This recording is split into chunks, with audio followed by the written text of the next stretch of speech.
eu queria entrar no que eu falei, depois eu retomo esse tema do amor.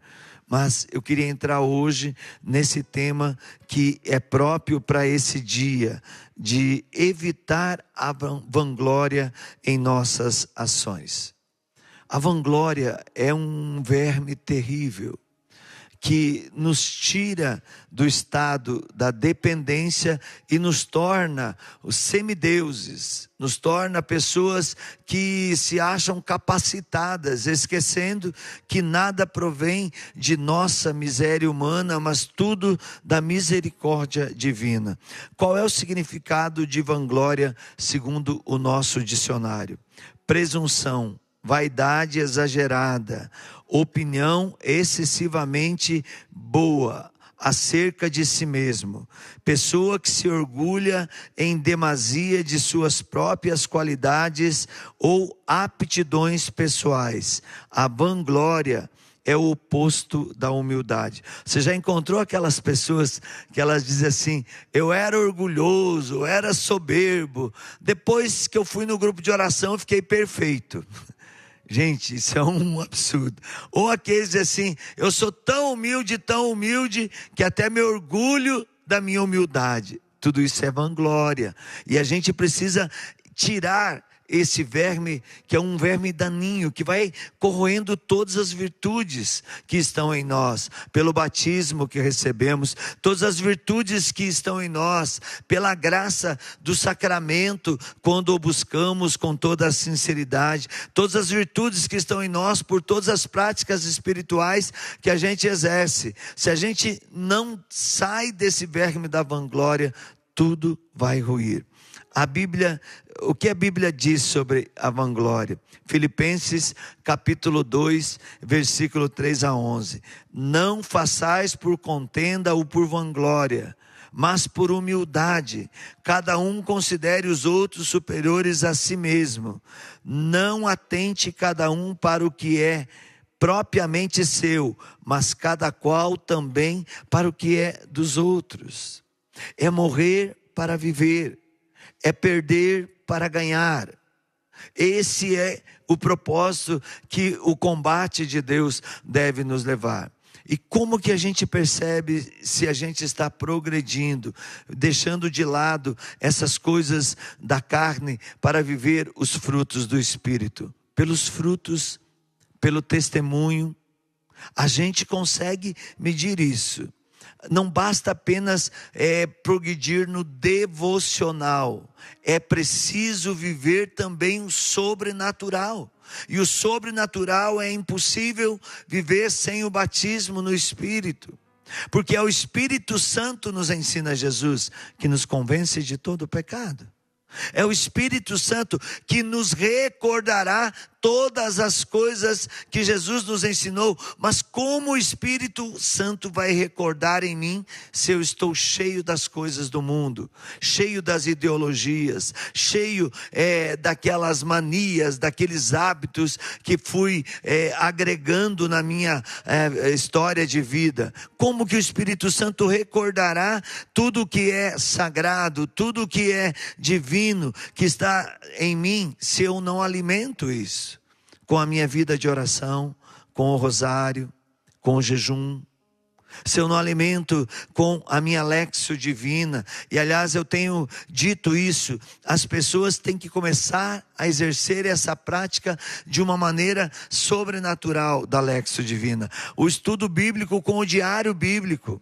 A gente precisa anotar, fazer um rema da palavra. Tirar uma palavra ou um versículo para viver, para no dia a dia saber como eu estou progredindo, como eu estou abandonando, porque senão eu entro na vanglória, não vai ter jeito. Depois lembrar que se todo dia eu não faço uma entrega, até mesmo dos dons que o Espírito Santo me concede, para que Ele faça tudo novo em mim, vai chegar um ponto que eu vou me sentir um semideus. Porque Deus vai me usar, eu sou o instrumento que Deus vai usar. E se eu não devolvo para Deus tudo aquilo que é dele, se eu não entrego a Ele tudo aquilo que é humano, que é carnal, se eu não entrego tudo aquilo que é miséria, Deus não pode mudar nada na minha vida. Paulo também fala aos Coríntios, capítulo 10, versículo 18. Portanto, quem se vangloria não será provado, mas sim aquele a quem o Senhor recomenda. Cuidado com a lábia do diabo, porque não é aprovado aquele que se recomenda a si mesmo, mas sim a quem o Senhor recomenda. Eu vou contar uma coisa simples que eu tive que aprender para poder vencer essas coisas no meu ministério. Por exemplo, eu ia pregar nos lugares, e eu levava a carta do meu bispo, eu levava a carta do meu pároco, e eu dizia, olha, eu tenho um padre que me envia, eu tenho um bispo que me envia, olha. E aí eu chegava nas outras dioceses, nos outros lugares, é como se eu tivesse um jarcão. Teve um tempo que eu dizia assim, eu sou membro do Conselho Nacional, como se fosse a minha segurança, essas coisas do mundo. E aí Deus me disse, deixa tudo isso. Então como é que eu comecei a fazer? Quando alguém me convida para eu fazer uma pregação, diz assim, olha, traz uma carta do seu bispo para dizer que você tem comunhão com ele. Eu digo, então manda uma carta do seu me convidando. Você entendeu? Porque você tem que ser convidado. Você não pode dizer, me leve aí para pregar. Eu quero pregar aí no seu grupo de oração. Eu quero pregar. Irmão, me leva para o Instituto Retz, eu quero morar lá. Não, não é assim. Tem que ter um chamado. A vanglória se vence esperando o tempo de Deus também. Quando eu saí do Conselho Nacional, eu entrei em depressão. Porque eu achava que a minha força era o status de Conselho Nacional. Isso é vanglória. Isso é apego às coisas do mundo. Isso é apego àquilo que você criou como um tempo de defesa da tua vida. Mas aquilo não te dá segurança. Nós estamos num cargo, mas nós não somos o cargo. Nós somos o filho amado de Deus. Você, mulher, é a filha amada de Deus. Então a nossa dependência para fugir da vanglória tem que ser toda de Deus. Ontem nós falávamos isso com o irmão. Às vezes a gente pega esses temas todo pronto, do nosso devocionário, dos 40 dias de retiro quaresmal, e a gente fica só naquilo, Deus é amor, Deus é misericórdia, e aí termina a quaresma, eu não passei por nenhum processo de conversão, não houve nenhuma mudança de vida na minha vida. De que adiantou eu ficar só naquela coisa light? É preciso mergulhar mais profundamente. Quando buscamos o louvor do homem mais do que o de Deus, torna-se difícil. Torna-se tudo mais difícil. A vanglória deixa de existir quando buscamos a ajuda do Senhor e agradecemos-lhe em tudo o que somos e temos. Se eu não me engano, ontem eu estava nos atendimentos aqui no Instituto Retz, e num dos atendimentos Deus me deu essa palavra e eu partilhava, não sei se com o irmão ou com uma irmã, que qual é o louvor a Satanás? A murmuração. Qual é o império que Satanás constrói ao redor de nós e nos impede de crescer na fé? A vanglória. Porque a gente vai se tornando, eu sei pregar sobre isso, eu sei, Deus, eu não preciso estudar, eu não preciso me preparar. Tudo isso vai criando estruturas humanas que nos impedem de viver verdadeiramente o amor de Deus e de ser fonte de amor para as pessoas. Sabe por quê? O amor não se vangloria, não se envaidece, ele se consome. Ou seja, assim como a inveja é falta de amor próprio, a vanglória é excesso de amor próprio. Vou repetir. Assim como a inveja é falta de amor próprio, a vanglória é excesso de amor próprio. Ambos os extremos são prejudiciais à pessoa. Quantos irmãos, talvez nós mesmos já passamos por isso, que começaram conosco na vida missionária, que começaram conosco na evangelização, que eram tão fervorosos e hoje não mais servem a Deus, caíram, e todos nós corremos esse risco de cair por causa da vanglória. Se no meio de nossas ações o demônio tentar com a vanglória, não devemos interromper as suas ações.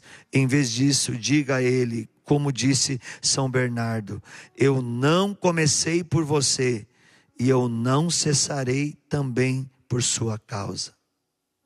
Paulo, eu gosto desse texto. Às vezes quando as pessoas me apertam, eu falo para eles, Gálatas 3:3. Aí eles perguntam assim, porque está lá em Gálatas 3:3. Eu falei, vai ler lá. Aí eles leem e depois me xingam. Depois de ter começado pelo Espírito, não queira terminar pela carne. Tem muita gente, por causa da vanglória, começa pelo fogo abrasador do Espírito e termina pelo fogo infernal, por causa da vanglória. Termina na carne. Termina na humanidade. Hoje devemos refletir sobre as nossas intenções ao realizar cada uma das ações. Isso é um ponto chave. Para Deus não importa o nosso acerto ou o nosso erro. Vocês sabiam disso? Para Deus importa a intenção. Se eu errar tendo uma intenção boa, ótimo. Se eu acertar tendo uma intenção negativa, péssimo. Porque isso vai gerando vanglória, vai gerando autossuficiência, vai gerando um esvaziamento espiritual. Se realizamos de forma mecânica, sem intenção, seja ela boa ou má, essas ações serão inúteis para o propósito celestial. E de que adianta a gente ser usado por Deus para curar, para libertar?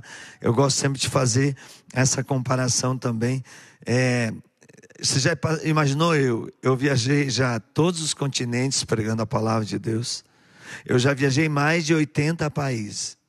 E eu chegar lá no céu todo feliz. Oh, Jesus, eu sou, como disseram lá na Coreia, o irônio sepultado. Como disseram aqui como é que é na Reste aqui que me chamaram um dia? Irani Sudário, né? Com tantos adjetivos que me deram. Eu cheguei lá no céu, Jesus, olha, eu fiz tantas pregações. E Jesus falou, nossa, eu lembro do povo, mas você estava lá. Jesus, lembra quantos milagres, paralítico andou, pessoas de câncer foram curadas, pessoas que estavam prisioneiras de tantos males, voltaram para a fé, e eu que fui lá, Senhor, levar a tua boa nova, o Senhor falou assim, eu lembro dos problemas das pessoas, mas você estava lá, Irani? Fala, Senhor, lembra aquele endemoniado que eu rezei lá no Misericórdia Brasil por telefone, que o irmão ligou e a mulher estava lá e o irmão teve que ir dentro do banheiro para eu fazer a oração para libertar o demônio da mulher lá, e depois a mulher foi libertada. Jesus vai dizer assim, ó, eu lembro do irmão com o telefone, eu lembro do banheiro, eu lembro da mulher, eu lembro do demônio, mas de você eu não me lembro não. Sai daqui, servo mau e infiel. De que adianta, por causa da vanglória, você ser usado por Deus e se achar dono daquilo que não lhe pertence, Irani? É melhor, então, a mortificação total, realizar tudo para agradar a Deus e não aos seres humanos, buscar tudo para que o reino de Deus se estabeleça, não para a vanglória. Mesmo que sejam boas em si mesmo, essas ações se tornarão más e dignas de punição, e Deus não quer isso. Então façamos o que Deus quer. No entanto, meus irmãos, se em todas as nossas ações buscarmos apenas agradar a Deus, procurando a sua glória e cumprindo a sua vontade, nós seremos felizes. Nesse caso, adquiriremos os méritos e o tesouro para a eternidade. Os frutos de tudo que fazemos para o reino de Deus, é impossível vê-los aqui nesse mundo. Nós só os veremos e contemplaremos no céu. E o céu é o nosso lugar. Eu sempre digo para as pessoas, não por vanglória, tá? Mas por desejo. Eu vou para o céu. Eu não quero outro lugar a não ser o céu. E eu digo para você, se eu chegar lá no céu e você não estiver lá, você está ferrado. Porque eu vou para o céu. Agora também, se você chegar no céu e eu não estiver lá, por favor, diga assim: Senhor, ele fez tanto, mas foi levado pela vanglória. E eu cheguei e ele não chegou. Porque é necessário desapegar-se de todas essas coisas, adquirirmos méritos e tesouros para a eternidade. Porque todo tesouro adquirido para esse mundo, a traça e a ferrugem vai corroer. Devemos fugir da vanglória. O próprio Jesus vai dizer em Mateus capítulo 6, versículo 1. Guardai-vos de fazer vossas boas obras diante dos homens, para serem vistos por eles. Do contrário, não tereis recompensa junto do vosso Pai que está no céu. Meu Deus. Eu jejuo, lembra do fariseu? Eu jejuo, eu não sei o quê, Às vezes quando a gente faz por vanglória, eu me lembro de uma historinha que eu usava nas pregações assim, tinha uma mulher que ela morava numa casinha bem pequenininha, e ela vivia de ajuda dos irmãos que passavam ali e deixavam as sacolinhas. Um tempo, um grande magnata comprou o terreno do lado, construiu uma grande mansão, e todo dia quando aquela senhora terminava as suas orações e vinha na porta do seu barraquinho pegar aquela sacolinha de comida que alguém passou ali e deixou, porque sabia que ela sobrevivia daquilo, aquilo era a providência de Deus na vida dela, e ela louvava: obrigado Deus, obrigado porque hoje você me mandou comida. Um dia ela chega para pegar a sacolinha da comida do lado de fora do seu barraco, e tinha uma carta, e era a carta do seu filho. Seu filho que deixou uma carta dizendo, mandou uma carta, melhor dizendo: mãe, eu vou levar o seu neto para a senhora conhecer. Quando ela viu aquela carta, ela ficou desesperada. Ela falou: Senhor, por favor, nesses dias que se aproxima para a vida do meu filho, manda pessoas que mandem comida a mais para minha casa, para que eu possa assim alimentar meu filho, minha nora, o meu neto. Senhor, que alguém me dê a condição de ter um presente para o meu neto, saber que eu o amo. E aquele magnata que estava do lado, e toda vez que a mulher saía para agradecer da sacolinha, dizia: Deus não existe, essa mulher é uma jumenta de 2 patas, que Deus não existe, se não fosse os miseráveis da sacolinha passar, ela já tinha morrido de fome. Quando ele viu aquilo, ele falou assim: hoje eu vou provar para essa mulher que Deus não existe. Olha onde chega a vanglória. Vou ao supermercado e vou comprar tudo o que eu puder e vou pôr aqui no barraco dessa mulher, e quando ela sair para louvar Deus, eu vou dizer para ela: não foi Deus nada, Deus não existe, se não fosse eu com meu dinheiro você ia morrer de fome. E ele fez, foi no mercado, comprou, ele trouxe tanta coisa que não cabia nem dentro do barraco da mulher. E quando ela viu aquilo, ela ergueu os braços para o alto e falou: Senhor, obrigado porque você me deu além do que eu te pedi. Senhor, tu és muito bom, meu Deus, muito obrigado. Aí o magnata sai de dentro do seu carrão e fala assim: Deus nada, Deus não existe. Se não fosse eu que tivesse ido ao mercado e comprado todas essas coisas, os miseráveis da sacolinha nem passaram hoje, você ia morrer de fome. E ela ergueu os olhos para o céu e falou: muito obrigado, meu Deus, porque além de você ter me dado tudo, além do que eu pedi, você fez o diabo pagar a conta. Obrigado, Senhor. É assim, a vanglória, desde nos tornar instrumento de Deus, nos torna instrumento das trevas. Ora, se eu tenho, é porque Deus me deu.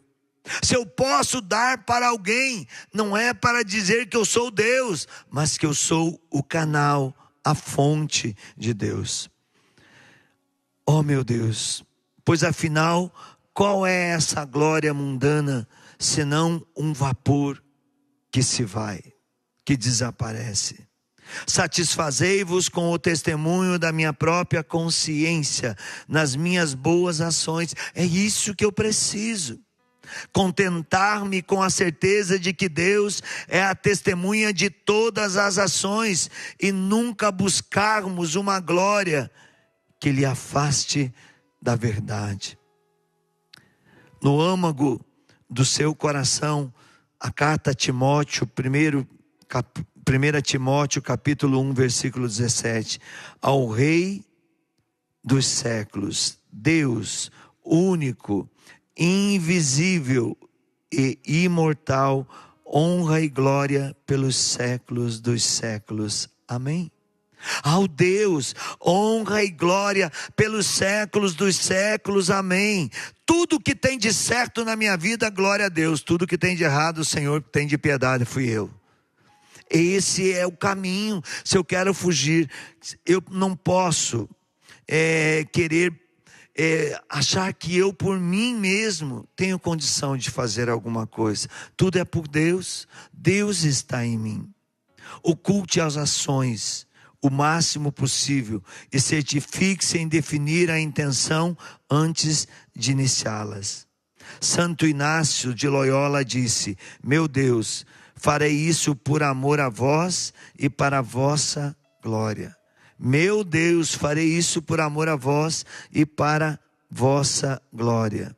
Se no meio das nossas ações o demônio tentar nos levar à vanglória, não paremos as nossas intenções, mas ao contrário, louvemos a Deus, façamos que Deus seja glorificado por isso.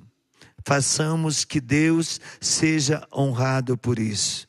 Quero orar por você agora. Senhor amado, na correria de cada dia, como é fácil fazer tudo de modo automático e sem me lembrar de vós. Mas hoje, Senhor, neste quarto dia, buscando a tua misericórdia, neste caminho quaresmal, neste nosso retiro, rumo à Páscoa, na vossa encarnação, vejo claramente de modo belíssimo o vosso amor e misericórdia infinita para comigo e para com todos os teus filhos. E com quanta humildade queremos retribuir ao vosso amor. Imploramos a vossa graça para que possamos viver segundo a vontade de Deus diariamente, oferecendo cada ação do nosso dia, buscando a glória eterna. E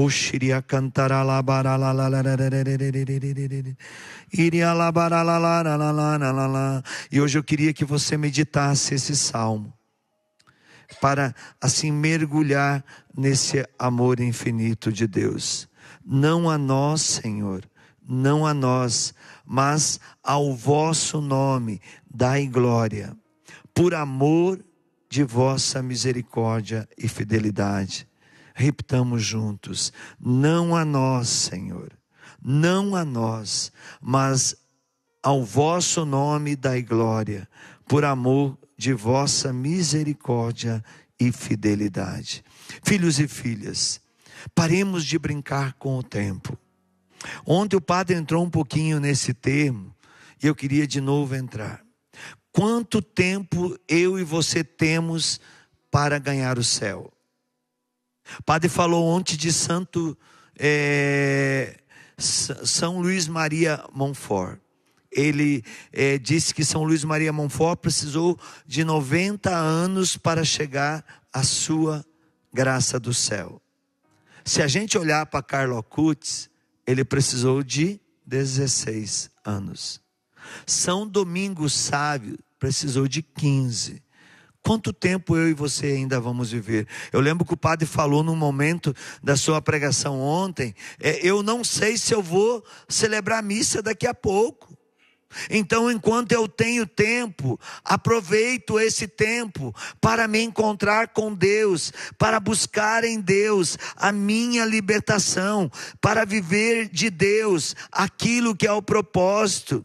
Sim, Jesus nos ama de forma extraordinária, e juntamente com esse amor, Ele deseja ser amado por nós. Se o amor não é amado, Ele não pode amar.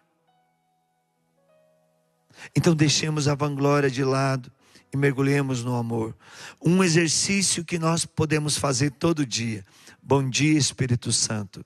O que vamos fazer juntos hoje?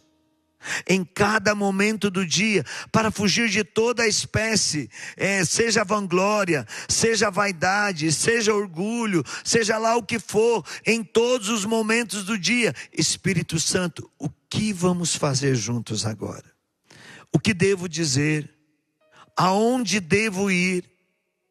Lembra dos primeiros cristãos? Nós e o Espírito Santo tomamos essa decisão. Nós e o Espírito Santo resolvemos que era bom assim. Se fizermos tudo sob a luz do Espírito Santo, nós viveremos um louvor eterno a Deus, pois saberemos que tudo provém de Deus. Todo processo da grandeza, todo o processo do milagre, todo o processo das conquistas que temos, vem de Deus. Nada é nosso, tudo provém de Deus. A palavra de Deus também diz assim: tudo posso naquele que me fortalece. Tudo posso naquele que me fortalece, mas tudo posso em Deus, dele vem a fortaleza. Devemos refletir sobre o terrível estado de miséria e decadência em que nós encontramos devido ao pecado, quando Jesus veio para nos libertar. Eu fico assim, muito inquieto. Às vezes eu vou nos lugares pregar. Eu acho triste, assim, sabe, aquelas pessoas que se acham já formadas, não precisam escutar os irmãos, não precisam participar das orações, chegam, jogam o que querem, pensam que o ouvido do povo é um vaso sanitário, descarregam o que querem e vão embora. Hoje eu fico pensando, quantas pessoas sendo levadas à vanglória por esses cursos de autoajuda, pelos coach da vida. Quantas pessoas perdendo a fé porque se tornaram semideuses, se tornaram suficientes, abandonaram a cruz. Quanta gente hoje falando até mesmo dentro da igreja: se você sofre porque é burro, Deus não quer o teu sofrimento. Ora, se Deus não quisesse que a gente passasse pelo caminho da purificação, da humilhação, Ele não deixaria as bem-aventuranças. Se Deus não quisesse que a gente passasse pelo caminho do Calvário, Ele não iria dizer: quem quiser me seguir, tome sua cruz e venha depois de mim. Quem rejeitar a cruz não herdará o reino dos céus. Éramos culpados de inúmeros pecados e condenados à morte e ao inferno. Mas Deus veio nos resgatar. Deus veio nos salvar. Deus veio nos libertar. E a segunda vinda de Jesus agora, Ele não é mais aquele que vem para dar a vida, mas Ele vem como justiça. E quando Jesus fala com Santa Faustina: aproveitem a minha misericórdia enquanto ainda ela está em ação, porque depois virá a justiça. E Jesus questiona a Faustina: quem se salvará pela justiça? Dificilmente. Um se salvará. Então nós precisamos ser justos com Deus, reconhecendo que tudo vem dele, que reconhecendo que éramos culpados, porque a palavra vai dizer quando ainda éramos pecadores, quando ainda estávamos mortos pelo pecado, Cristo por amor morreu por cada um de nós, não é mérito nosso, é Ele, Jesus. O livro da sabedoria, capítulo 12, versículo 12, quem vos repreenderá de terdes aniquilado nações que criastes? Ou quem se levantará contra vós para defender os culpados? É preciso a gente pensar nisso. Quem? Deus. Nada fora de Deus. Nada além da vontade de Deus. Olha, por exemplo, onde a gente cai na vanglória. Desde que Deus fez o mundo tornou-se morada dos homens. Desde que Deus fez o céu, diz o Salmo, o céu tornou-se morada de Deus. Deus não pode usar de si próprio para agir no mundo. Ele precisa da nossa natureza humana, por isso ele se encarnou, por isso ele assumiu todas as consequências humanas, menos o pecado. E o que nos leva à vanglória é o pecado. O que nos leva à vanglória é querer os elogios dos homens, a honra humana, os palcos humanos. Vejam, a vanglória chega a tanto, que hoje, quando alguém anuncia a vinda de Jesus, as pessoas dizem, não, isso não, vamos esmagar o Apocalipse. Aonde que chega a vanglória? Aonde que chega a vanglória? Quantas pessoas hoje, quando você começa a falar do que é pecado, dizem, não, isso não. Quantas pessoas hoje, por causa da vanglória, que se debruçam em doutorados e doutorados, até dentro da igreja, e são capazes de negar até a existência do demônio. Isso é vanglória. Quantas pessoas que, por causa da vanglória, deixam de ser o que Deus quer, deixam de viver a vontade de Deus. Por exemplo, desde que Deus fez o homem, para Deus o homem é homem. Desde que Deus fez a mulher, para Deus a mulher é mulher. Qualquer coisa fora disso é vanglória, é sair da vontade de Deus, é buscar prazer próprio, satisfação própria, é romper com Deus, é pecado mortal. Nós não podemos deixar a vanglória fazer com que a mentira se torne a verdade, que o erro se torne o certo. Nós precisamos, as pessoas chegam tanto na vanglória, que eu vivi um caso agora no Canadá, eu estava pregando, fiquei 45 dias fora do país, de cadeira de roda, peguei de mais 44 na África, menos 20 no Canadá, e vivi uma experiência que eu fiquei pasmo. Eu estava lá de cadeira de roda, então você tem umas vantagens, você chega primeiro de cadeira de roda. No avião também, você chega primeiro. Mas depois você tem que ter a humildade de ser o último a sair. Porque ninguém tira você do avião antes.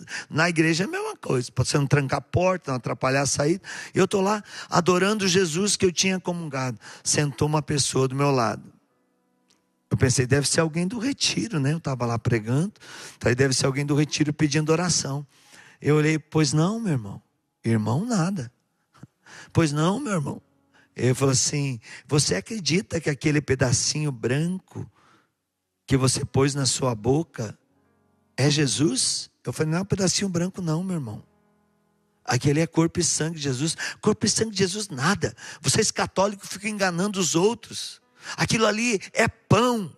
Eu sou satanista, ele disse para mim. Aquilo ali é pão. Eu falei, para você que talvez não quer o céu, é pão. Para mim que quero o céu, é corpo e sangue de nosso Senhor Jesus Cristo. Um ato de humildade, maior até mesmo do que o que Ele passou pela cruz. É se esconder naquela partícula. Um ato maior ainda de amor para nos alimentar, para saciar a nossa fome, do que o próprio amor da cruz, onde ele derramou o seu sangue. Agora ele dá o seu sangue, ele dá a sua carne para nosso alimento. E ele falou, não é, e ergueu a voz. Eu falei, talvez para você que quer ir para o inferno, porque é satanista, não é. Mas para mim continua sendo, foi, é e sempre será corpo e sangue de Cristo. E eu olhei de novo para ele, você quer ir para o inferno? E ele bem assim, Virgem Maria, Deus me acuda para o inferno, não quero ir não. Olha onde chega a vaidade, olha onde chega a vanglória, olha onde chega a ignorância do ser humano. Ele se declara satanista e não quer ir para o inferno. Então eu não sei para onde quer ir. É mais ou menos aquela história daquele homem. Ele aprontou a vida inteira, e a mulher dele ia na igreja, rezava. Eu quero a conversão do meu marido, eu quero, Deus vai me ouvir. E Deus ouve, toda a oração Deus ouve. Quando o marido estava lá apodrecendo de câncer, morrendo na cama, ela todo dia chegava lá, dava alimento para ele, dava um remedinho para ele. Aí um dia ela falou, Senhor, me dá força. Meu marido se disse que ia salvar, então eu vou pedir para ele se ele não quer confessar. Ele está nas últimas, está na agonia. E ela chegou para o marido toda humilde, né? Como ela sempre tinha tratado o marido, e ele sempre tratando ela como escória da humanidade. Disse, meu bem, será que você não quer fazer uma confissão? Você viu que a coisa está ficando feia para o seu lado, né? E você muito tempo não confessa. Ela disse, eu quero sim, eu quero. Aí o padre foi lá. O padre foi lá porque aquela senhorinha fazia muito bem para a igreja, estava lá sempre nos trabalhos, na acolhida, na intercessão, nas 1000 Ave Maria. O padre falou, não, minha filha, eu vou lá agora. E foi lá com ela. Aí chegou lá e falou, marido, olha, seu padre, eu aprontei demais. Pobrezinha da minha mulher, eu judiei demais dela, seu padre. Ih, seu padre, se eu for contar aqui para o senhor não dá nem tempo, eu vou morrer e não vou conseguir, de tanto mal que eu fiz. E o padre falou, não, meu filho, mas Deus veio aqui hoje porque Ele quer a tua salvação. Deus quer entrar na tua história definitivamente hoje. Você está arrependido de tudo que fez? Fala, seu padre, eu nem sei se eu posso me arrepender, porque eu nem sei tanto, eu fiz tanta coisa errada que eu não sei se eu vou poder me arrepender. Tal que eu esqueço alguma coisa. O padre falou, não, você vai se arrepender de tudo que você fez até hoje. Você está disposto a querer o céu hoje? Ele falou, sim, seu padre, eu quero. E o padre falou assim, meu filho, então diga comigo, eu renuncio a Satanás. E ele ficou quieto. O padre falou, será que morreu? Aí o padre olhou para ele, meu filho, está me ouvindo? Sim, padre, eu estou lhe ouvindo, está fraquinho já, né? Então diga comigo, meu filho, eu renuncio a Satanás, todas as suas obras. E ele quieto. Aí o padre falou, meu filho, você está me ouvindo? Eu estou. E por que você não renuncia? Seu padre, é que veio uma dúvida agora. O senhor já pensou se eu renuncio isso que o senhor está mandando e eu vou para o inferno? Como é que eu vou ficar com coisa lá no inferno? Então eu vou renunciar se o senhor me der certeza que eu vou para o céu. Gente, isso é vanglória. Eu quero servir a 2 senhores, é impossível. Ninguém pode servir a 2 senhores. Ninguém pode servir a 2 senhores. Mateus capítulo 6. São Bernardo afirmou que antes da encarnação da palavra, manifestava-se a nós o poder e a sabedoria de Deus na criação e no governo do mundo. Porém, quando Jesus Cristo consentiu em revestir-se com nossa carne, o amor divino, salvador pelos seres humanos se tornou evidente. Só não vê quem não quer. Então saiamos da vanglória. Saiamos do pecado, saiamos de tudo o que é morte e tomemos posse da bênção, da graça que Jesus conquistou para cada um de nós e que quer que cheguemos à perfeição. Paulo nos diz na segunda carta aos Coríntios, capítulo 5, versículo 15. Ele morreu por todos nós, a fim de que os que vivem já não vivam para si, mas para aquele que por eles morreu e ressuscitou. Viver para mim, ele vai dizer em Gálatas capítulo 2, versículo 20. Eu vivo, mas já não sou eu que vivo, é Cristo que vive em mim. Então viver para mim é esperar a eternidade, e o morrer é o lucro, é a certeza de que fiz tudo para a glória de Deus e agora terei a vida eterna. Mas se não fiz para a glória de Deus, eu vou ter a morte eterna. Nossa Senhora tem dito nas suas aparições que o que vai triunfar por último é o seu imaculado coração. E nós chegamos num tempo, meus irmãos, por causa das ideologias, que os homens pararam de viver a verdade de Deus para se dar a práticas abomináveis, a ideologias satânicas, que são contrárias à vida, que são contrárias a tudo que é sagrado, que são capazes de afirmar, como vimos a New Age na virada do milênio, de dizer: se Deus em 2000 anos não conseguiu libertar o homem de toda a sua escravidão, então agora na era de Aquário, Lúcifer será o soberano do mundo. João Paulo II, na virada do milênio, consagrando o mundo à Virgem Maria, deu um golpe na nova era, com humildade.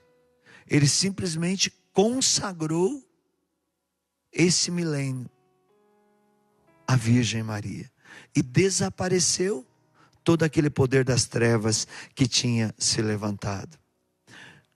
Segure na mão de Nossa Senhora a humildade de Maria, serva fiel, soube fazer a vontade de Deus, se tornou tão mestra em fazer a vontade de Deus, que nas bodas de Caná, ela vai dizer aos serventes: fazei tudo o que ele vos disser. Para nos ver livre da vanglória, para viver esse amor misericordioso de Deus, é preciso fazer tudo o que Deus nos disser. Eu gosto muito da história de Helena Guerra, esta beata apóstola do Espírito Santo dos tempos modernos, como a beatificou João 23, num dos primeiros atos do seu pontificado, e também abrindo todo esse processo do novo da igreja, quando ele pedia que o Espírito soprasse e abrisse as janelas e as portas da igreja para que a nossa visão fosse ampliada. Helena Guerra, ela viveu as suas noites escuras. Helena Guerra se levantou contra uma seita oculta da época, que eram como uma máfia. E por causa do poder aquisitivo que essa seita tinha e trazia naquele tempo, muitos da igreja achavam que aquilo era a salvação. E Helena Guerra bateu de frente contra toda essa estrutura. E o seu bispo, vendo ela nessa batalha, a fechou num quarto, por ordem, por um decreto, durante 8 anos. E durante 8 anos, Helena Guerra não podia falar com as suas filhas espirituais, com a própria congregação que ela tinha montado, as oblatas do Espírito Santo que ela tinha fundado, melhor. Ela não podia se relacionar com as filhas espirituais. E ela ficou naquele quarto durante 8 anos. No final de 8 anos, o bispo a procurou. E quando o bispo a procurou, ele disse: minha filha, eu achava que você era a miséria da minha diocese. E aquilo que eu achava que era riqueza, que foi por isso que eu te coloquei 8 anos aí nessa clausura. Aquilo que eu achava que era riqueza era miséria. Aquilo que eu achava que era o sustento da minha igreja estava destruindo todo o processo do que era sagrado. Olha a humildade desse bispo. Então hoje eu estou te liberando. Era sexta-feira santa, 11 de abril. Helena Guerra sai daquela clausura, vai diante de Jesus crucificado, na celebração da paixão, e ela beija o crucifixo dizendo: creio, creio, creio, direi até o fim, creio. E depois da terceira vez que ela disse: creio, creio, creio, direi até o fim, creio, ela morreu. Mas deixou um legado. Durante esses 8 anos, se você pegar os escritos de Helena Guerra, ela escrevia ao mesmo tempo, cada mão com uma caneta. Ela escrevia ao mesmo tempo 2 cartas com teores diferentes, como se tivesse uma divisão no cérebro. Ao ponto que Dom Bosco chegou a dizer que Helena Guerra não escrevia seus escritos sobre o Espírito Santo com tinta, mas ela escrevia com letras de ouro, porque aquilo iria trazer o tempo novo que a igreja precisava. Outra que eu gosto muito, filha espiritual de Helena Guerra, Gemma Galgani, passou a sua vida inteira querendo ser monja passionista. E a superiora, por ver que ela tinha 2 coisas. Ela era linda demais. Dizem os que conviveram com Gemma Galgani que era assustadora a beleza de Gemma Galgani. E ela tinha epilepsia. E a superiora, por causa da epilepsia e da beleza, não deixava ela ser aquilo que Deus queria que ela fosse. Mas ela não se revoltou contra isso. Ela, como que mensalmente, ia a um mosteiro das monjas pedir se poderia fazer o caminho, e era sempre não. A última vez que ela foi àquele mosteiro para pedir foi no dia da sua morte. E ela morreu neste mesmo dia 11 de abril, como Helena Guerra, que era sua mãe espiritual. E quando ela morreu ali, recebendo o não daquela monja, ela morre na porta. A monja agora coloca sobre ela o hábito das monjas passionistas e diz: tu és passionista. Não deixe por nada que a vanglória tire a tua luta, mesmo que os homens não te permitam viver aquilo que Deus está te mandando viver. Mantenha a humildade, siga o teu caminho, mantenha o silêncio de Maria, siga o teu caminho. Nem que seja no último instante, Deus irá te honrar. Deus irá te dar essa graça. Queria que você cantasse essa canção junto conosco agora, entregando tudo aquilo na tua vida que é autossuficiência, tudo aquilo na tua vida que você até diz: aqui eu não preciso de ajuda, aqui eu sei como fazer. Coloque para Deus agora. Peça que o Espírito Santo venha te dar a sabedoria que vem do alto, muito mais do que a sabedoria dos diplomas que você conquistou. Peça agora que o Espírito Santo venha te dar a força que vem do alto, muito mais do que o império que você construiu. Canta com fé. O que agrada a Deus em minha pequena alma, em minha pequena alma, é que eu ame minha pequenez. Diga para e Deus. Minha pobreza. É isso que agrada a Deus. Não são os títulos, em minha pequena alma, não são as seguranças humanas, minha pequenez e minha pobreza. Não são os cursos de autoajuda, é a esperança cega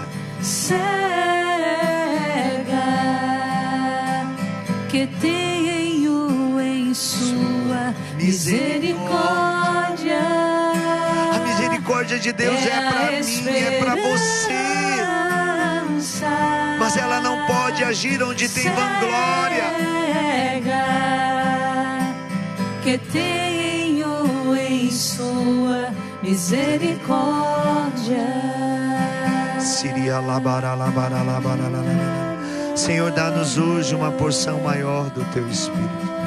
Espírito Santo, nós queremos colocar toda a miséria da vanglória, do orgulho, da soberba, toda a miséria do apego às coisas desse mundo, como combustível para que hoje Tu realizes em nós um incêndio de misericórdia, um incêndio de carismas extraordinários, para que possamos saber que nada é nosso, mas tudo provém do Teu amor, Senhor. Tudo provém da Tua misericórdia, tudo provém das Tuas chagas benditas, da água e do sangue que joga do Teu peito e da potência do Espírito Santo.